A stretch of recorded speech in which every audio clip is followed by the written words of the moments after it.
Hello everyone, आज हम पढ़ने वाले हैं एक नॉन एरिस्टोटेलियन ड्रामा जो कि है the good omen of Sichuan, जो कि लिखा गया था बेर्टोल्ट ब्रेख्ट के द्वारा। ये बेर्टोल्ट ब्रेख्ट जो थे ये थे एक जर्मन ड्रामेटिस्ट और इनका टाइम पीरियड था 1898 से लेकर 1956 तक। और इन्होंने ये जो ड्रामा लिखा था ये 1938 से लेकर 1941 में लिखा था और ये पब्लिश हुआ था 1943 में। ये एक नॉन एरिस्टोटेलियन ड्रामा है और इसका जो असली नाम है वो है the good person of Sichuan. ये जो इसका नाम है the good omen of Sichuan, ये लिया गया है इसके बाद। तो इनका जो बेर्टोल्ट ब्रेख्ट का जो नोटेबल वर्क है वो है the three penny opera life of Galileo, mother's courage and her children. तो इनका ये फेमस वर्क यहाँ पे लिखा हुआ है और इनका और भी वर्क्स है फेमस। ड्रामा में जो कैरेक्टर्स है वो सभी चाइनीज़ कैरेक्टर है। तो ये जो वोंग है, ये है एक वाटर सेलर। ये है सेंटी जो कि हमारा प्रोटैगनिस्ट है सेंटी। और ये कारपेंटर मिसेस सिन, मिसेस मीटूज, मिसेस यंगसन, मिस्टर सुफू, और ये ओल्ड मैन एंड ओमेन। और ये जो वो तीन गॉड है, ये तीन गॉड आते हैं इस ड्रामा में। तो चलिए शुरू करते हैं इस ड्रामा को। तो इस ड्रामे में जो वोंग है, ये वोंग को सपना आता है कि ये तीन गॉड आने वाले हैं, मतलब थ्री गॉड्स आने वाले हैं ये सिटी ऑफ सिचुआन में। वो लोग क्यों आने वाले हैं? वो लोग आने वाले हैं ढूंढने के लिए गुड पीपल, मतलब अच्छे पीपल को ढूंढने के लिए आने वाले हैं। तो वो लोग चारों ओर में देख चुके हैं कि कहीं पर भी अच्छे इंसान नहीं है, चारों ओर डिसऑनेस्टी है, सेल्फिशनेस है। तो अब वो लोग आए हैं सिटी ऑफ सिचुआन में। तो सिटी ऑफ सिचुआन में वोंग को ये तीन गॉड ने कहा, इन तीन गॉड ने कहा कि वोंग तुम हमारे रहने के लिए जगह का व्यवस्था करो। तो ये योंग जो है, ये योंग तो खुद गरीब है, तो इसका घर भी नहीं है। तो ये योंग इनको कहाँ पे रखे? तो ये जो गॉड है इन लोगों को रखने के लिए राज़ी होता है। ये जो सेंटी नाम का जो एक प्रोस्टिट्यूट होता है, ये सेंटी नाम का, तो ये सेंटी जो कि काम मतलब इसका कस्टमर ढूंढने के लिए निकल रहा था, तब वोंग ने जब इसको रिक्वेस्ट किया तो ये जो सेंटी है ये एक ऐसी ही लड़की थी जो कि मतलब किसी को बिना मदद ना करे रह नहीं पाता था। तो इसने कहा कि हाँ मुझसे जो कुछ भी हो पाएगा मैं वो ही करूँगा। तो ये तीन गॉड जो थे ये देखने के लिए आए थे कि इस वर्ल्ड में कोई भी है कि नहीं जो कि जो अपना टाइम लॉस करके किसी और को सर्व करे और उनका सेवा करे। तो ये तीन गॉड ने जब देखा कि ये जो सेंटी है, ये सेंटी जब इसके पास कुछ भी नहीं है, लेकिन ये एक प्रोस्टिट्यूट है, लेकिन ये फिर भी इन तीन गॉड को रहने को दिया और इनके जो खाना पीना सभी कुछ इसने देखा।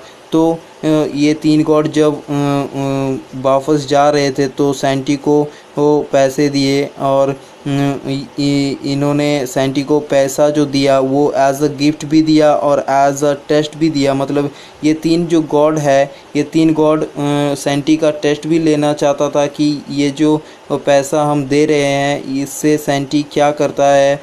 तो और ये एज अ गिफ्ट भी दिया क्योंकि सेंटी ने इन तीनों का बहुत मदद किया, इन तीनों का रहने को जगह दिया। तो इसलिए उन्होंने पैसा देके यहाँ से चला गया। तो सेंटी ने उस पैसे को लेकर एक टोबैको शॉप को ख़रीदता है। ये जो मिसेस सिन है, ये मिसेस सिन से एक टोबैको शॉप ख़रीदता है और ये टोबैको शॉप को चलाने लगती है। तो वो ये जो जब टोबैको शॉप को ख़रीदती है तो वो ये जो कारपेंटर है, ये कारपेंटर आ जाता है और सैंटी से पैसा मांगता है कि मुझे मेरे पैसे दे दो जो तुमने उधार लिया है। तो सैंटी ने कहा कि तुम्हारा पैसा मिल जाएगा, थोड़ा सब्र करो। तो ये कारपेंटर जो था ये कह रहा था नहीं, मुझे अभी के अभी पैसा चाहिए। तो सैंटी का मतलब जो सैंटी तो एक गुड पर्सनैलिटी का वोमेन था। तो सैंटी जो था, सैंटी को सब बुला फुसला के उसके पास से उधार लेके जाता था कि मैं बहुत गरीब हूँ, तो मेरे पास कुछ नहीं है, तो मुझे भी दे दो पैसा। तो सैंटी को सब बुला फुसला कर पैसा भी लेने लगती। सैंटी जब ये सब से परेशान हो गई तब वो सबसे कह देता है कि अब उसके जगह पे उसका एक कज़िन आने वाला है जिसका नाम है स्वीटा, SHUITA। स्वीटा आने वाला है उसकी जगह पे, जो कि मेरा कज़न ब्रदर है। तो वो वही अब से ये टोबैको शॉप है जो चलाएगी। तो ये जो स्वीटा है, ये स्वीटा असल में ये सैंटी ही थी, क्योंकि ये सैंटी जो थी इसने ही भेष बदल के स्वीटा का भेष ले लिया और वहाँ पे आके स्वीटा का भेष लेके, एक लड़के का भेष लेके आने के बाद वो सबसे बदला लेता है। मतलब एक तरफ का बदला ही लेता है।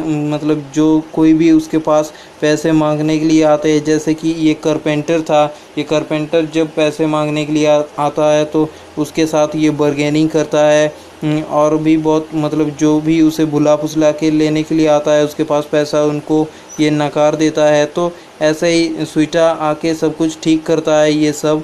तो ये सैंटी जब से स्वीटा का भेष लेती है तब से ही इसका जो टोबैको शॉप था वो शॉप अभी ही ग्रो होकर एक टोबैको फैक्ट्री में चेंज हो गया और उसका बहुत सारा एम्प्लॉय भी हो गया। तो वो ये तब एक अनएम्प्लॉय पायलट से मिलती है जो कि है ये यंग सन। तो ये जो यंगसन है ये सुसाइड करने वाला था, मतलब ये सुसाइड करने ही वाला था। तब ये जो सैंटी है ये आके इसको बचा लेती है और इसके साथ ये प्यार में पड़ जाती है। तो वो जब प्यार में पड़ जाती है तो ये जो यंगसन है, ये यंगसन सैंटी को यूज़ करता था सिर्फ पैसे के लिए और उसे प्यार नहीं करता था। तो दोनों में जब रिश्ता बना तो ये सैंटी जो थी ये प्रेग्नेंट हो गई।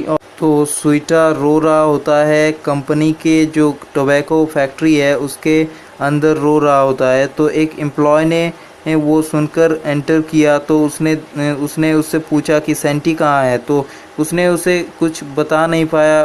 उसने एम्प्लॉय ने बताया कि सैंटी को अभी के अभी बुलाओ। तो वो कुछ नहीं बता रहा था। तो उसने उसे कोर्ट ले गया। तो कोर्ट में उसका जो जज थे वो थे ये 3 गॉड। तो ये 3 गॉड के सामने उसके ऊपर आरोप लगा हुआ था स्वीटा के ऊपर कि ये स्वीटा ने इस सैंटी का मर्डर किया है।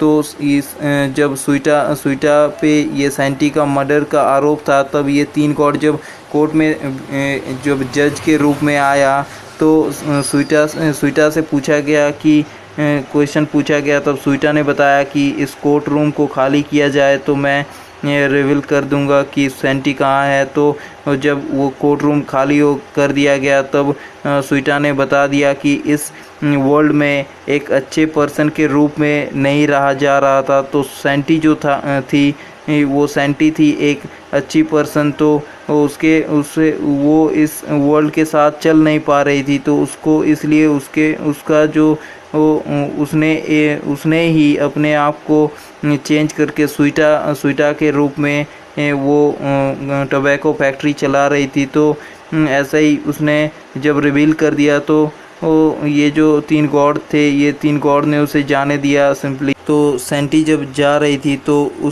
3 गॉड ने सैंटी को बेस्ट ऑफ लक कहा उसकी बाकी के लाइफ के लिए। और इसमें इस जो ड्रामे में दिखाना चाहा है बर्टोल्ट ब्रेक्ट ने कि इस